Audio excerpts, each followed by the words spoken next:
Welcome back. Whether you're catching up on your reading list or, you just genuinely love a meticulously crafted puzzle, you are in for a real treat today. Absolutely. So grab a seat, get comfortable, and prepare for a very specific kind of takeoff.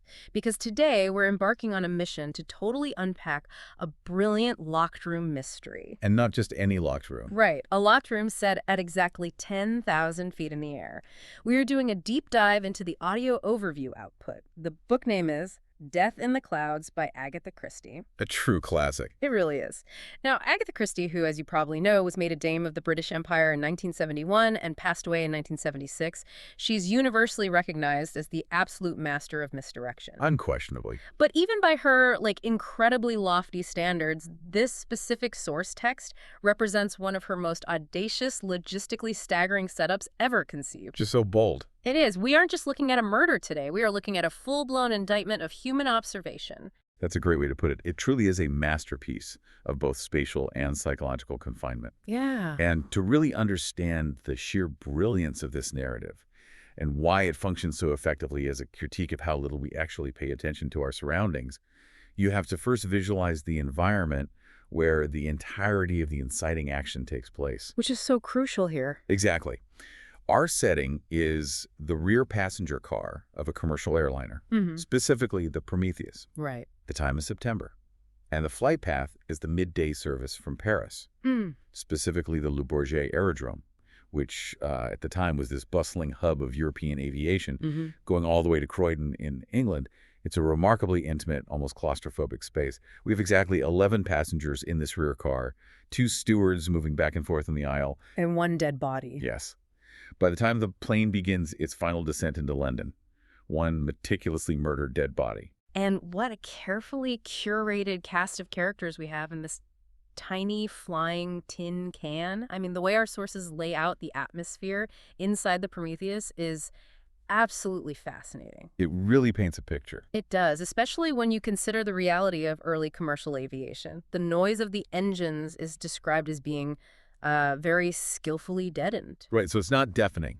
Exactly. So the passengers don't need cotton wool in their ears, which was a real thing you had to do in earlier flights. But there's still this constant, heavy roar vibrating right through the floorboards. That ambient noise is so important. It's everything. It's loud enough to heavily discourage any kind of casual cross-aisle conversation, but it's just quiet enough to encourage deep, uninterrupted thought. Yes. And because of that very specific acoustic environment, we are granted the privilege of slipping directly into the inner monologues of these passengers as they fly over the English Channel. We get a front row seat to their unvarnished, totally private thoughts. Which is such an incredibly effective narrative device on Christie's part. It really is. By isolating these individuals in their own thoughts within a shared physical space, the source material introduces us to their deepest anxieties, their prejudices, their immediate desires. Yeah, we see exactly who they are behind the polite masks.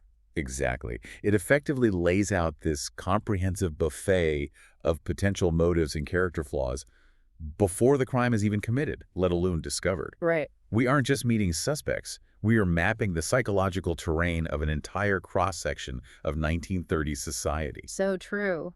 Let's look at exactly who we're flying with today, because this passenger manifest is basically a microcosm of a society in heavy transition. Oh, absolutely. In seat 16, we have Jane Grey. She's a hairdresser's assistant from London. But she's not flying for work. She just won £100 in the Irish sweepstakes. A huge amount of money for her. Huge. And she blew every single penny of it on a glamorous, way out of her league holiday at Le Pinet. And she's currently spending the flight trying very hard not to look at the handsome man sitting opposite her. A very relatable detail. Totally. That man in seat 12 is Norman Gale. He's a dentist wearing this very specific, bright, periwinkle blue pullover. And his inner monologue is this amusing blend of romantic interest and occupational hazard. It's quite funny, actually. It is. He's admiring Jane's smile, but simultaneously he's professionally noting that she has really healthy gums and sound teeth. The ultimate dentist compliment. Right. All while trying to psych himself up to actually initiate a conversation with her. It serves as a really charming, if slightly clinical, grounding element. It's a very human meet-cute that anchors the reader. Yeah. But as you look across the gangway, the internal monologues are vastly different. They're heavily clouded by severe distress and really dark intent. Oh, incredibly dark. Let's talk about seat 13, Lady Cicely Horbury. A fascinating character. She's a former chorus girl who managed to marry into the aristocracy, and she is quite literally a woman on the jagged edge. She's unraveling. Completely. Her hands are shaking, she's craving cocaine, which, by the way, is explicitly referred to in the text as coke, Wow. showing a really gritty reality of the era's upper crust. Which you don't always expect in a classic mystery. No, you don't. And her mind is just racing with absolute desperation. She is terrified, trapped in what she calls the hell of a mess, and wondering if she has the sheer nerve to bluff her way out of total ruin. And then you have her foil sitting right nearby. Exactly. In seat 17, the Honorable Venetia Kerr. Ah, yes. She is the quintessential county type, very well-bred, very horsey, dripping with generational wealth and entitlement, and she absolutely despises Cicely. The tension is palpable even without them speaking. Because Venetia is secretly in love with Cicely's husband, Stephen. She is sitting there actively thinking about how much better off Stephen and her own social circle would be if someone could just permanently remove this highly inconvenient wife from the picture. So we have the social climbers and the established elite, but then we pivot to the professionals and the businessmen who carry their own distinct burdens. Right, the stakes are different for them. Very different. In seat 4, Mr. James Ryder, a cement company director, is sweating profusely over his company's collapsing finances. He's on the brink. He is. He's desperately anxious about raising the capital for the next dividend. He's terrified of impending financial ruin and the total loss of his reputation. And speaking of reputation, look at seat 10, Dr. Bryant. Yes, the highly distinguished Harley Street specialist. Now, it's crucial for us to understand what that implies in this era. It wasn't just a regular doctor. Not at all. Being a Harley Street doctor meant you were at the absolute apex of the medical hierarchy. You catered to royalty and the ultra-wealthy. Your image was your entire livelihood. Exactly. Reputation was everything. And he's sitting there, lovingly caressing the case of his flute, deeply lost in thought about a monumental, agonizing decision he has to make regarding his career and a heavily guarded secret. We also can't forget the more eccentric observers on board, the writers and the academics who provide a totally different kind of lens for us. The ones who are in their own little worlds. Exactly. In seat 8, we have Mr. Daniel Clancy. He's a writer of detective fiction who is actively padding around the cabin with a Continental Railway guide. Doing his research. Right, he's trying to work out an absurdly complicated cross-Europe alibi for the villain in his next book. He's completely oblivious to the real drama. And in seats 5 and 6, we have 2 French archaeologists, the Dupont, Armand the father, and Jean the son. They are wonderful additions to the cabin. They are completely ignoring everyone and everything else. They are passionately and very loudly arguing about the exact dating of prehistoric pottery from 5000 BC. They represent the ultimate tunnel vision. They really do. And finally, anchoring this entire powder keg of a cabin, we have the victim herself. And seat number 2. Right. Slumped in heavy, inconspicuous black clothing is Madame Giselle. Her real name, we later learn, is Marie-Angelique Morisseau. Yes. For the vast majority of the flight, she appears to the other passengers to be simply an elderly woman asleep. Her head is just lulled forward against her chest. Nothing to draw the eye. Exactly. But she isn't sleeping. And she isn't quietly observing. By the time the plane crosses the channel, she is entirely deceased. And the actual discovery of her body is so chillingly mundane, which makes it all the more jarring for the reader. It really sneaks up on you. It does. Henry Mitchell, the senior steward, is going from table to table, dropping off the bills for the coffee and drinks as they approach Croydon. Just standard flight procedure. Exactly. He respectfully lets Madame Giselle sleep until the very last possible moment, just about 5 minutes before the final landing procedures. He steps up, touches her shoulder lightly, says, "Pardon, madam, your bill." And the body just completely slumps down further into the seat. Yes. Mitchell is immediately terrified. He initially assumes she's having a severe fit or a stroke. So he subtly flags down Dr. Bryant to take a professional look without causing a mass panic among the other passengers. Which makes sense. You don't want to yell out on a tiny plane. Precisely. Dr. Bryant examines her right there in the seat and quickly confirms the absolute worst. Madame Giselle is gone. To fully grasp the magnitude of this particular murder and why the suspect pool is so intensely volatile, we really have to analyze who Madame Giselle actually was outside of that airplane cabin. Her real life was far more dangerous than anyone realized. Yeah. Later in the investigation, her French lawyer, Maître Thibault, provides this stark, uncompromising profile of her profession. She was one of the most well-known and decidedly most feared moneylenders in all of Paris. But she wasn't a standard banker. No, she didn't just lend money against property or businesses or standard liquid assets. She lent money to the upper classes, prominent society figures, ambitious professionals, vulnerable aristocrats, and her true underlying collateral was secrets. Which is such a brilliant concept for a mystery. She basically ran an incredibly sophisticated high society intelligence network masquerading as a financial institution. Yes, the loan was merely the hook. Exactly. Before she would ever agree to lend a large sum, she utilized an extensive network of informants to gather deeply compromising facts about the prospective client. She dug up all their dirt. All of it. As her fiercely loyal maid Elise later reveals to the investigators, Giselle's foundational motto was, "Knowledge is security. Knowledge is power." And she wielded that power ruthlessly. She did. If a client suddenly couldn't pay their exorbitant interest rates, she wouldn't just take them to court or write off the debt. She would destroy them socially by exposing their darkest secrets to the press, to their spouses, or to their employers. Which creates an absolutely fascinating dynamic for a locked room murder mystery. It really does. Because of the very nature of her profession, Madame Giselle is the theoretically perfect murder victim. Almost anyone in that high society cabin could be a clandestine client of hers.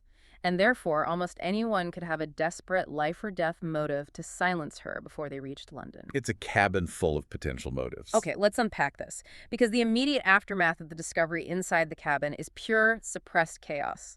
And we are handed a brilliantly constructed red herring right off the bat. The wasp. When Dr. Bryant leans in and examines the body, he notices a tiny inflamed puncture mark on the right side of her neck, directly over the jugular vein. A very specific detail. And immediately, the younger archaeologist, Jean Dupont, speaks up.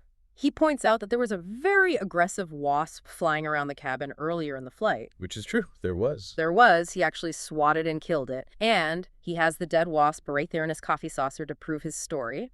He logically suggests she was stung by the wasp on a highly sensitive area and died of sudden catastrophic heart failure or anaphylactic shock. It is an incredibly plausible theory, especially in the confusion of the moment.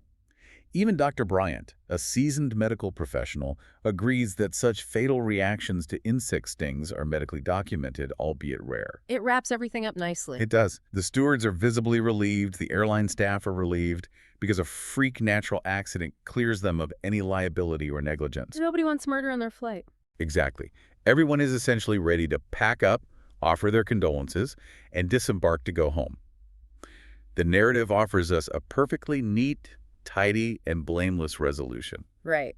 Everyone is ready to go home except for the peculiar little man muffled up in heavy scarves sitting quietly in seat 9. Hercule Poirot. Hercule Poirot. He stands up, points to the floor, half concealed by the heavy folds of Madame Giselle's black skirt, and simply says, "There is something that has been overlooked." Such a classic Poirot moment. It really is. He physically gets down on his knees, takes out a small pair of tweezers, and carefully picks up this tiny, fluffy, silk-tufted object that has a discolored, thorny tip. And this is where the dynamic of the cabin shifts entirely.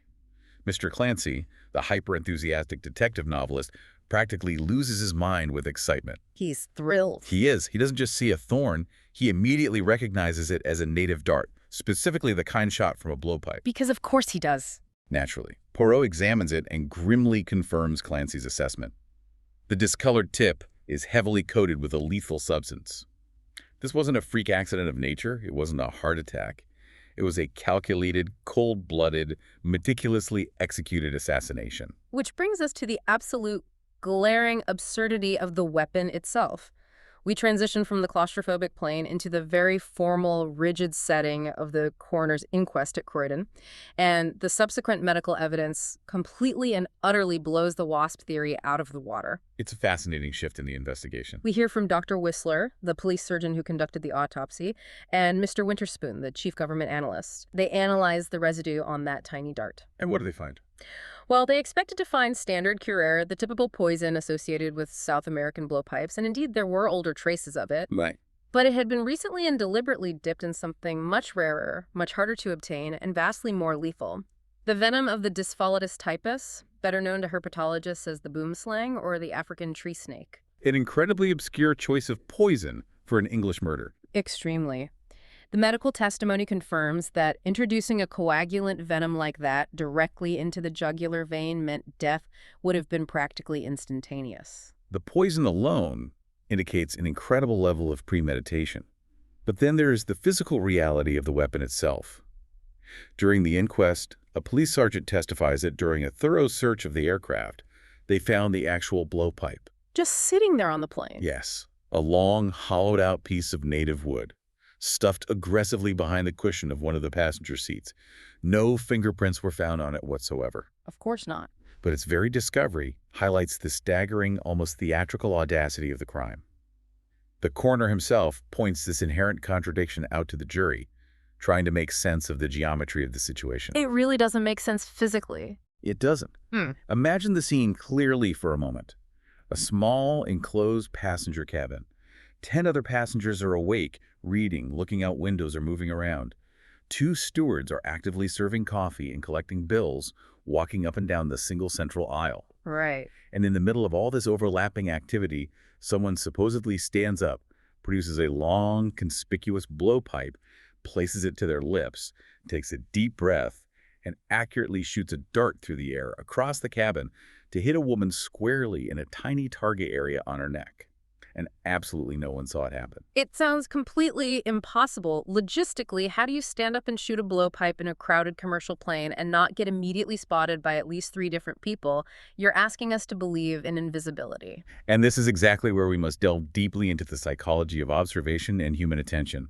Monsieur Fournier, a highly intelligent detective from the French Sûreté who travels to London to assist Scotland Yard, introduces a brilliant foundational concept to the investigation. I love Fournier's theory here. It's so insightful. He argues that the murderer must have intimately understood human behavior, waiting for, or perhaps actively creating, what he terms a psychological moment. A psychological moment. Yes. To explain this, Fournier uses the deeply evocative analogy of a train passing a burning house in the dead of night. Right. For those few specific seconds, every single passenger's eyes are instinctively, magnetically glued to the window to witness the spectacle. In that specific, highly distracted moment, Fournier argues, a man could pull out a dagger, brutally stab the person sitting directly next to him, and not a single person in the carriage would see a thing because their cognitive focus is entirely occupied elsewhere. Their brains are completely hijacked by the fire. Exactly. Fournier fundamentally believes something similar. A massive collective lapse in attention must have occurred on the Prometheus. But the wild thing is, the police interrogate the stewards and the passengers until they are blue in the face. They look for that burning house, and every single person insists under oath that nothing unusual happened. Nothing at all. There was no burning house out the window. There was no sudden, terrifying plunge in altitude or extreme turbulence. There was no dropped tray of glasses. Because normal flight. Just people quietly drinking their coffee, reading their novels, and checking their watches. There was no macro distraction to cover a micro action. What's fascinating here is how Hercule Poirot entirely circumvents this massive logistical roadblock by completely flipping the script on the physical evidence itself. He looks at it from such a weird angle. He does. Inspector Japp, representing the solid, traditional policing methods of Scotland Yard, takes the discovery of the blowpipe entirely at face value. As most police would. Sure. Japp naturally assumes the murderer successfully used the blowpipe, then realized with horror that they couldn't throw a long wooden tube out the plane's tiny, partially opening glass ventilator window without someone noticing the awkward movement. It would be pretty obvious. Right. So in a sudden panic, the killer stuffed it behind a seat cushion to hide it before the police boarded. That's the standard logical deduction for finding a hidden weapon. But Poirot completely dismantles that logic. He tears it apart. He really does. He points out to Japp that pushing a thin, straight pipe through a small ventilator hole is a much smaller, far more discreet movement than the act of standing up, raising a long pipe to your mouth, taking a breath, and puffing a dart across a populated room. The scale of the movements doesn't match up. Exactly. If the killer possessed the sheer brazen nerve to shoot the dart in front of an audience, why on earth would they suddenly be gripped by an overwhelming fear of dropping the pipe out the window? It makes no psychological sense. Precisely. The psychology of the killer must remain consistent. Yeah. Poirot deduces that the blowpipe was absolutely not hidden behind the cushion in a frantic attempt to avoid detection. No. On the contrary, it was placed there deliberately, carefully, so that it would be found by the police. That's a prop. It was a theatrical prop, a piece of deliberate misdirection. The murderer aggressively wanted the police to find the blowpipe because the very presence of a blowpipe heavily implies distance. It forces a narrative. Exactly. It suggests to investigators that the killer was sitting several feet away from Madame Giselle, shooting a projectile across the room. If Poirot is correct, and the blowpipe is merely a decoy to establish a false spatial narrative, it means the dart was never shot through the air at all. Wow. It was administered by hand, up close, Yeah. by someone standing right next to her. I have to say, seeing Poirot deconstruct the crime scene like a stage magician analyzing another magician's trick is incredible. It completely shifts the parameters of the investigation. It changes everything they thought they knew.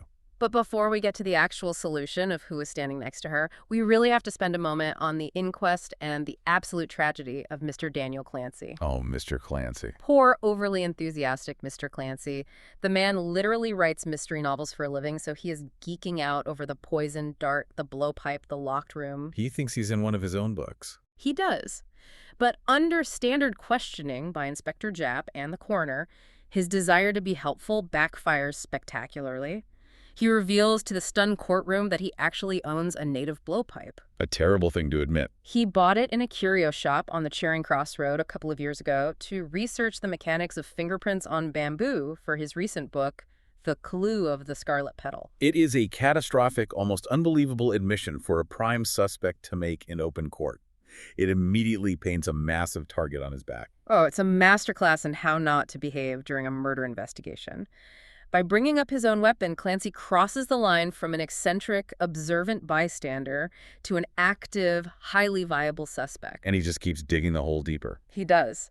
To make it infinitely worse, when the coroner gently accuses him of perhaps walking past Madame Giselle's seat during the flight, Clancy's theatrical instincts take over.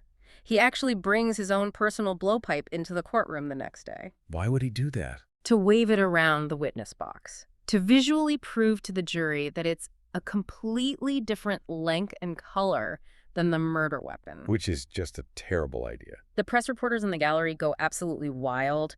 The evening papers run headlines screaming, "Second blowpipe in court."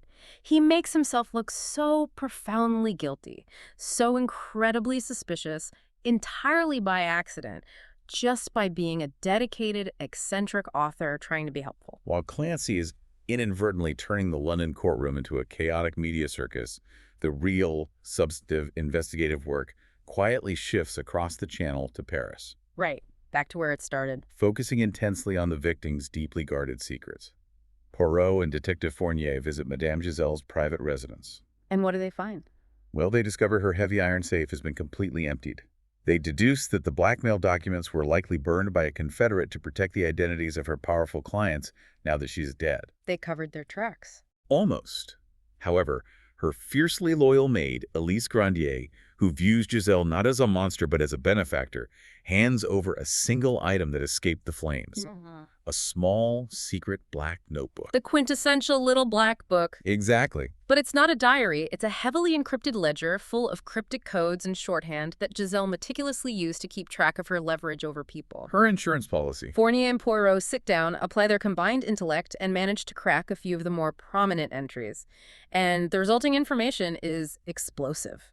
Listen to the specific codes they decipher. It's quite a list. CL52, English peeress, husband, RT362, Dr. Harley Street, Yes. MR24, forged antiquities, XVB 724 embezzlement, and perhaps most chillingly, GF45, attempted murder. The implications of that list are immediately apparent to both men. They begin cross-referencing the descriptive codes to the passenger manifest of the Prometheus. And it lines up perfectly. It does, CL52. English peeress is undeniably Lady Cicely Horbury, whose desperate internal monologue we witnessed on the flight. With the cocaine habit. Right. RT362. Dr. Harley Street perfectly matches Dr. Bryant, explaining the agonizing career decision he was pondering. He had a secret. XVB 724. Embezzlement points directly toward the anxious, sweating businessman, Mr. Ryder. Even MR24. Forged Antiquities casts a dark shadow of suspicion over the Duponts and their obsessive prehistoric pottery business. Suddenly, the passenger manifest looks far less like a random, coincidental assortment of weary travelers. It looks much more like a carefully curated hit list of deeply desperate people who were pushed to the absolute brink. It changes the entire context of the flight. Here's where it gets really interesting, because this is where Poirot's methodology sharply diverges from standard police procedure. Inspector Japp focuses heavily, almost exclusively, on these motives. Because that's how police are trained to think. Exactly. To a traditional policeman, the motive is everything. Japp is thoroughly convinced that Lady Horbury, with her cocaine habit and her crumbling marriage, or Dr. Bryant, with his sterling reputation on the line, committed the murder in a moment of panic to escape financial and social blackmail. It makes perfect logical sense. It does. But Poirot takes a totally different, almost contrarian and highly analytical approach.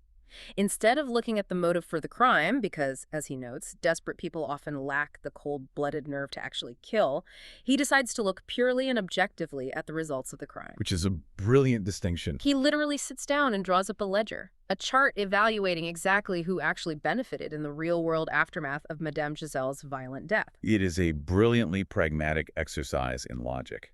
As Poirot explains to a highly skeptical Japp, an action is generally performed to bring about a specific result. Right. If you strip away the emotion, the panic, and the hearsay, and simply study the concrete results, you will eventually find the answer. So he charts it out person by person. Let's look at the actual results on Poirot's ledger, because they totally defy expectation. They really do. Jane Grey, the young hairdresser, she actually gets a substantial raise at her salon because so many wealthy, upper-class women are suddenly booking appointments just to sit in the chair and gossip with the brave girl who was on the murder plane. Her result? A net positive. Huge positive for her. Mr. Clancy. Despite his courtroom embarrassment, he is getting incredible, unprecedented free publicity in the press, and his publisher is clamoring for a lucrative new book based entirely on the murder. His result? A massive net positive. He's thriving. Mr. Writer, the sensational exclusive articles he wrote for the tabloids about being an eyewitness to the tragedy gave him the exact, specific, small amount of cash he desperately needed to float his cement company through the quarter and avoid bankruptcy. His result? Good. Saved by the bell. Lady Horbury. If she truly is CL52, her blackmailer is dead, the physical evidence of her indiscretions is burned, and she escapes a horrific public scandal. Her result? Excellent. Everyone seems to be thriving in the wake of this tragedy. But then Poirot meticulously examines the debit side of the ledger. Who actively suffered from this crime? Miss Venetia Kerr, for one. Yes, Miss Venetia Kerr, who desperately wanted Lord Horbury to discover his wife's secrets and divorce Cicely, now finds that outcome highly unlikely since the blackmail evidence is permanently destroyed. Her romantic hopes are dashed. And then there's the dentist. And then there's Norman Gale, the charming dentist in the blue pullover. His result is an unmitigated catastrophe. It really is. I mean, his patients are absolutely terrified of him. The press has linked him to a brutal murder involving exotic poison and dental precision. The worst possible PR for a dentist. His clients are calling in droves, canceling their appointments because they harbor this irrational fear that he might be a homicidal maniac who is going to slip snake venom into his drill while they are under anesthesia. You can't really blame him. No. His once thriving dental practice is completely, unequivocally collapsing. According to the strict logic of Poirot's chart, Norman Gale is the absolute last person on Earth who would have ever wanted this highly publicized murder to happen. Which, to a purely logical mind like Poirot's, makes Gale an extreme anomaly. And in a structured investigation, an anomaly requires intense, uncompromising scrutiny. You have to look closer. Exactly. If a result seems utterly counterintuitive, it usually means the underlying premise is false. But before Poirot can fully pull that specific thread and investigate Gale's background, another major structural piece of evidence emerges regarding the mechanics of the flight itself. Oh, this is the part with the clerk. Yes. Poirot asks a fundamental question. How did Maud Giselle, a woman who was famously a creature of habit, end up on that specific midday plane, surrounded by those very specific, highly motivated people? This is where Poirot's relentless, unglamorous legwork really pays off. He goes to the Universal Airlines office in Paris and aggressively questions Jules Poirot, the booking clerk. He doesn't let up. He catches the clerk in a blatant lie about the earlier morning flight being completely booked. Under immense pressure, Poirot finally breaks and admits he was heavily bribed. A classic bribe. He says an American man described as tall, slightly stooped, with gray hair, a little goatee beard, thick horn-rimmed glasses, and constantly chewing gum, came into the office and paid Poirot a large sum of cash to deliberately manipulate the seating chart. Very specific description. This stranger ensured that Madame Giselle would be mysteriously bumped from her usual preferred 8:45 a.m. flight and forced, against her will, onto the 12 o'clock Prometheus. The description of this mysterious briber is critical. The stereotypical disguise is almost comical in its heavy-handedness. It's like a cartoon. It is. The exaggerated nasal drawl, the constant chewing gum, the stoop. Poirot, with his vast experience of human nature, immediately recognizes these as the appurtenances of the stage American. Right. A clumsy theatrical disguise adopted by someone who is very likely English and trying far too hard to be memorable for the wrong reasons. But more importantly, it confirms a terrifying reality. That this was planned from the start. The murder was not an opportunistic crime of passion. It was deeply premeditated and meticulously orchestrated to happen on that specific flight. The killer needed Madame Giselle in the air, physically surrounded by that specific group of black male passengers, to serve as a smokescreen of alternative suspects. And just as we, the audience, are digesting the sheer scale of this vast premeditated conspiracy, the story hits us with a massive emotional twist regarding Giselle's fortune. The money always complicates things. Always. We find out from Maître Thibault that despite her incredibly solitary, secretive life, Madame Giselle has a living relative, a completely estranged daughter named Anne Morisseau. Hidden away. She was born out of wedlock, has been raised quietly in a convent in Quebec, never really knew her mother's true identity, and now suddenly she stands to inherit a staggering fortune of 8 or 9 million francs. It is a classic, undeniable Christie complication. A colossal sum of liquid money suddenly enters the equation, instantly providing the oldest, most primal, and strongest motive for murder in human history. That changes the whole game. Anne Morisseau promptly arrives in Paris to meet with Maître Thibault and the police to officially claim her inheritance. She presents herself perfectly as a wide-eyed, grieving innocent. She seems totally legit. She claims she was traveling in France, miles away from the aerodrome, when her mother was tragically killed. She even shows the police her marriage certificate, proving she is now married to an American named Richards, though she claims he is currently away on business and isn't with her in Paris. So she seems totally, completely clear. She has a documented alibi. She wasn't on the passenger manifest of the plane, and she seems genuinely bewildered by the whole affair. Case closed on her involvement, right? I would think so. But then we get one of my absolute favorite moments of detection in the entire narrative. Poirot is having a casual lunch with Jane Grey. Jane reaches for her purse, suddenly winces, and casually mentions that she bites a fingernail and needs to find her file. Such a small thing. And that tiny, completely mundane phrase file, a nail acts like a lightning bolt in Poirot's brain. It's a perfect example of associative memory triggering a massive revelation. The power of associative memory is a recurring theme in Christie's work.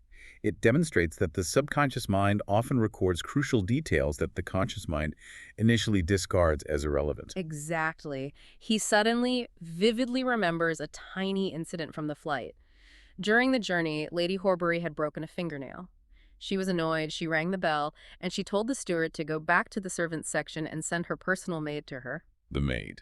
A duck-haired French girl, dressed plainly in black, walked steadily down the aisle, right past Madame Giselle's seat, fetched a red Morocco dressing case from the luggage rack, gave Lady Horbury her nail file, and walked back. And that's when it clicks. Poirot realizes with absolute terrifying certainty. Lady Horbury's unassuming maid, Madeline, and the wealthy heiress, Anne Morisseau, are the exact same person. Which completely and utterly shatters her entire alibi. Anne Morisseau was on the plane, she was in the cabin, she walked right past her mother during the flight, she had the physical opportunity to commit the murder. It's a huge reveal. But as Poirot processes this monumental revelation, his mind, rather than immediately jumping to the conclusion of her guilt, takes a much darker, far more analytical turn. He doesn't just assume she did it. No. If we connect this to the bigger picture of the conspiracy, her hidden presence on the plane is not just a clue. It is a catastrophic, potentially fatal flaw in the murderer's original plan. Wait, I need to pause on that detail because it recontextualizes everything. If she's the heiress who inherits millions and she was on the plane, why isn't she just the primary murderer? Why does Poirot think it's a flaw? Because you have to remember the American who bought the blowpipe and manipulated the seating chart in Paris. Right, the guy with the gum. That elaborate setup required an active accomplice on the ground. Poirot logically deduces that Anne Morisseau did not possess the cunning or the means to act alone. She wasn't the mastermind. She was the motive, the key to the fortune, but she had a ruthless partner. Poirot strongly suspects this partner is her conveniently absent new husband, Richards. The original meticulous plan was clearly for Anne to inherit the money with a completely watertight alibi. She was supposed to be safely traveling by boat and train, entirely unconnected to the high-profile flying crime scene where her mother was killed.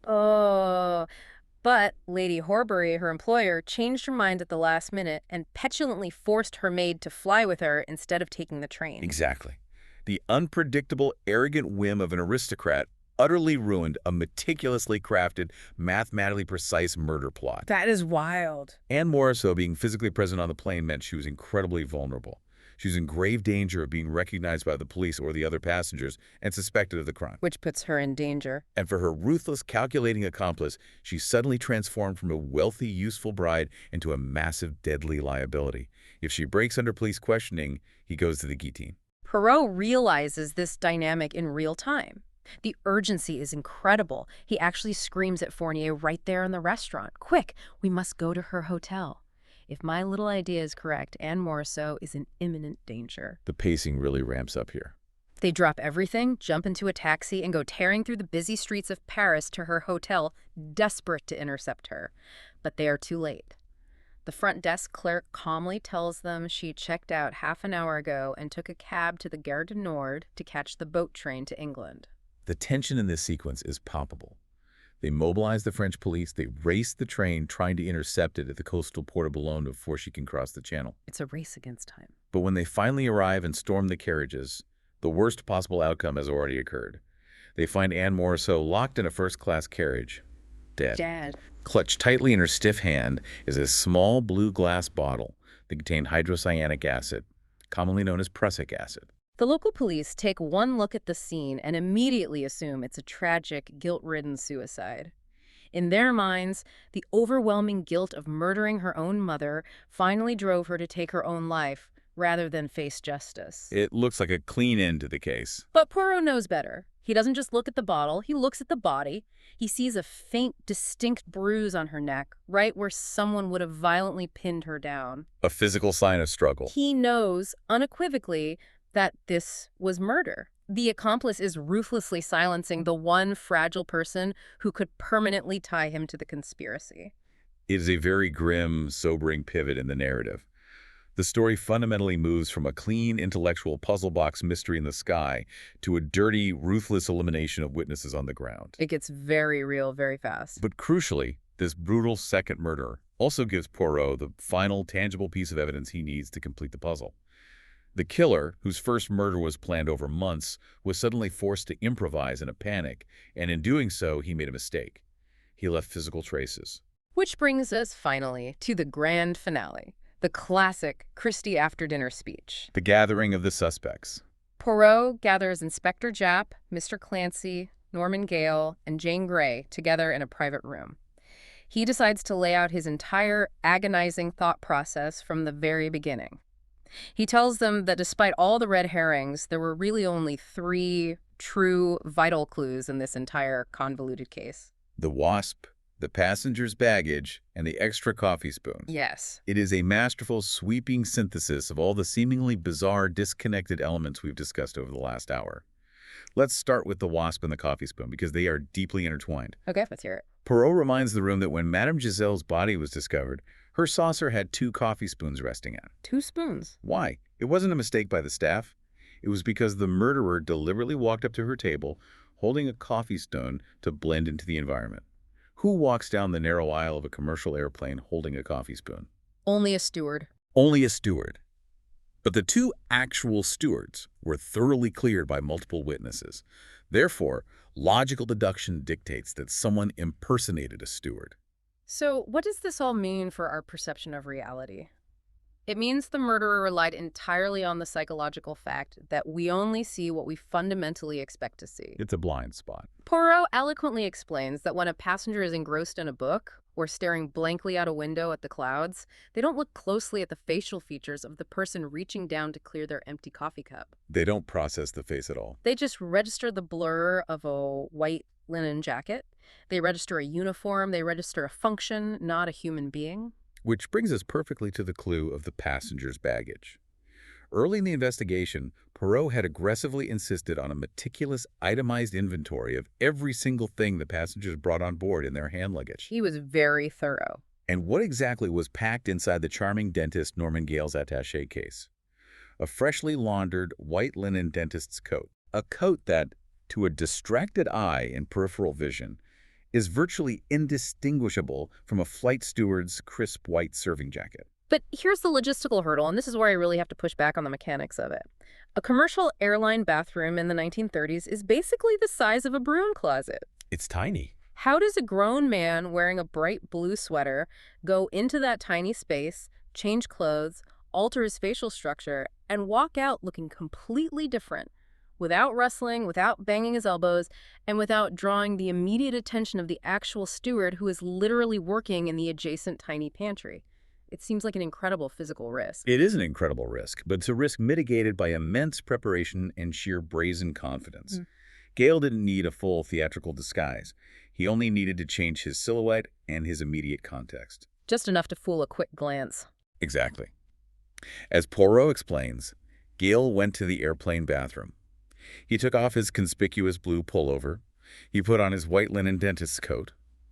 To alter the shape of his face just enough to avoid immediate recognition, he stuffed thick cotton rolls, which he naturally carried in his bag because he's a practicing dentist, deep into his cheeks, altering his jawline. That is so clever. He walked out of the bathroom with purpose, grabbed a stray coffee spoon from the pantry counter to look officially busy, and walked briskly, with the posture of a servant, down the gangway to Giselle's seat. It's just staggering. The unmasking is incredible. Poirot turns right to Norman Gale in that room and lays it all out. Gale leaned over Giselle under the pretense of taking her cup, brutally stabbed her in the neck with the poisoned dart by hand, quickly opened a small matchbox to release the live wasp he had brought with him, specifically to explain away any sudden cry of pain she might make as a mere insect sting, and calmly walked back to the bathroom to wash his hands, remove the cotton, and put his blue sweater back on. Flawless execution. Poirot points out that the entire deadly operation took perhaps 2 minutes from start to finish. It is a devastatingly simple, brutal execution, hidden entirely behind a massive, premeditated smokescreen of complexity. The exotic blowpipe, found stuffed behind the seat, was entirely a prop, meant to misdirect the police into thinking the killer was far away, safely sitting in their assigned seat. Gale was right there. Gale was the man who went right up to her, relying on the fact that he was culturally invisible. Oh, wait, we have to go back to the ledger. Why did Gale do it? We established that his dental practice was completely ruined by the scandal. He lost everything. That goes back to the absolute genius of the chart of results. Gale seemed to lose everything, which made him look incredibly, sympathetically innocent to both the police and the reader. But his real name wasn't Norman Gale. Here it comes. His real name was James Richards. He was the mysterious American husband of the hidden heiress, Anne Morisseau. Oh my God, the layers of deception. He met Anne in Nice, realized through her stories that she was the secret, unacknowledged daughter of this multi-millionaire Parisian moneylender, quickly married her, and boldly plotted to murder the mother to secure the massive fortune. He was playing the long game. He even learned from Anne that her terrible boss, Lady Horbury, was actively being blackmailed by Giselle, so he deliberately set up the whole flight on the Prometheus to perfectly frame Lady Horbury and use her as his scapegoat. It was an absolutely perfect, flawless plan, right up until the moment Lady Horbury threw a tantrum and made Anne fly on the plane instead of taking the train. Gale had to frantically scramble. He had to improvise. Once Poirot began connecting Anne to the maid Madeleine, Gale knew he couldn't let Poirot interview Anne. Anne was weak. She would break under interrogation and confess to her alibi being fake. So he rushed her onto the boat train in Boulogne, physically overpowered her, forced the deadly prussic acid down her throat, and carefully wrapped her dead fingers around the glass bottle to make it look like a tragic suicide. But he made one singular, fatal error in his terrified haste. He left his fingerprints on the bottle. Because, as Poirot dramatically points out, Gale wore thick gloves to commit the murder on the train to avoid leaving traces. So her prints were supposed to be the only ones on the glass, except his glove slipped, and his own distinct fingerprint was left right on the label. That tiny slip-up. And just to put the absolute cherry on top of this deductive sundae, Poirot reveals one more tiny detail Gale let slip in casual conversation weeks earlier. Gale had nostalgically mentioned spending time working on a farm in South Africa before becoming a dentist. A crucial piece of backstory. Poirot did some digging via telegram. It wasn't a dairy farm, it was a snake farm. That is exactly how an English dentist managed to get his hands on incredibly rare, highly lethal boom-slang venom. The moment he is cornered with the physical evidence of the fingerprint in the snake farm, Gale's charming, slightly nervous veneer completely, terrifyingly vanishes. The mask drops. It's a scary transformation. He becomes absolutely livid, his face twisting until it is unrecognizable with rage, and he physically springs across the room at Poirot to attack him. Inspector Japp, who is waiting for exactly this reaction, catches him in a professional police grip and officially arrests him for the willful murder of Marie Morisseau and Anne Morisseau. Wow. The charming, relatable, nervous dentist we met in seat 12 is finally revealed to be a cold-blooded, highly adaptable, and utterly ruthless psychopath. It is just a stunning, breathless conclusion. The way Agatha Christie weaves the tactile, physical clues, the dead wasp, the extra spoon, the white coat, with the deeply ingrained psychological blind spots of the passengers is just unparalleled. It's not just a puzzle. It's a commentary. It really is a profound, lasting study of human behavior. Mm. The brilliant core of this plot isn't the exotic African poison or the baffling locked-room mechanics of the airplane. It is the ruthless exploitation of social invisibility. Social invisibility. The murderer literally banked his entire life and his freedom on the sociological fact that upper-class passengers simply do not look at the faces of service workers. They see a white jacket, they see a role being performed, and their brains simply tune out the actual human being inside the uniform. Christie is making a very sharp, very cynical observation about class stratification in human perception. It is so incredibly true. And it's not just a 1930s problem. Think about our modern lives. How often do we just completely mentally zone out on a flight or during our morning commute on the subway? All the time. We exist in these tiny protected little bubbles of our own thoughts and our phones. Someone wearing a high-vis construction vest or a delivery uniform could walk right past us, do something absolutely crazy, and we would swear on a stack of Bibles in a courtroom that we never saw a single thing. And that, ultimately, is the true, lingering terror of death in the clouds.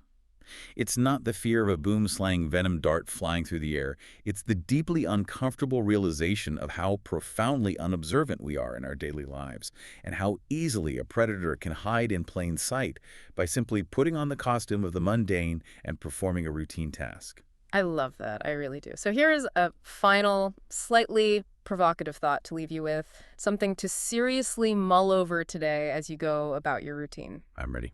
The next time you are in a crowded, busy public space, a bustling coffee shop, a commuter train, a crowded airport terminal, take a deliberate moment to actually look at the people you normally look right through. The servers wiping down the tables, the attendants checking tickets, the background figures seamlessly moving around you to make the world function. Yes, really look at them. Look at their actual faces. Notice a detail. Because if your life or someone else's life suddenly depended on accurately describing the last person who handed you a cup of coffee, could you actually do it? A chilling, necessary question. Thank you so much for joining us on this deep dive into the absolute genius of Agatha Christie. Until next time, keep your eyes wide open and watch who is pouring your coffee.